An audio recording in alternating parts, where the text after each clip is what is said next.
En phase équinoxiale, comme celle dans laquelle nous entrons, qui va durer encore 6 ans, on est dans la période de différenciation. C'est-à-dire qu'au lieu d'ignorer les marqueurs comme en phase solsticiale, là au contraire on va les privilégier. Les marqueurs, c'est quoi les marqueurs?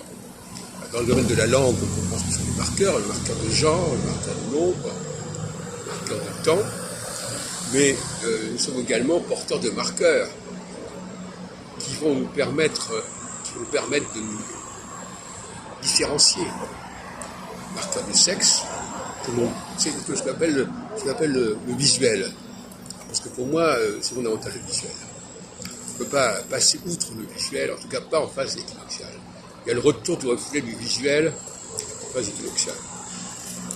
Donc, on regarde les gens, on voit d'où ils sortent, on voit d'où ils viennent, la couleur de leur peau, leur sexe, leur mimique, leur façon de se comporter, leur habillement, etc.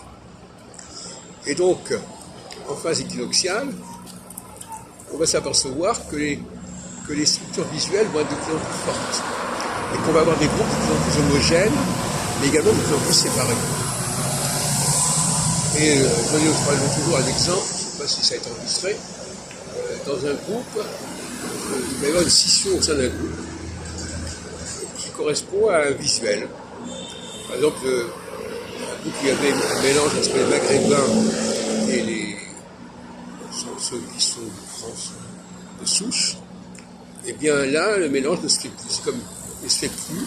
D'un côté, il y a les Maghrébins qui se réunissent, de l'autre côté, il y a les autres qui se réunissent, et ils préfèrent fonctionner parallèlement et séparément que dans une sorte d'illusion d'une valeur commune.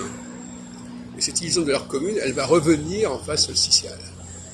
En phase solsticiale, on va tolérer de la diversité, on va tolérer des incidences, des bizarreries, des anomalies qu'on ne va plus tolérer en phase équinoxiale.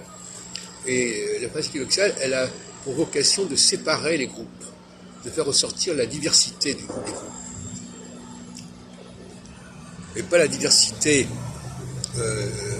nationale, juridique ou linguistique, qui sont les diversités artificielles, mais la diversité intellectuelle, la diversité morale, la diversité qualitative, c'est pas tout la même chose.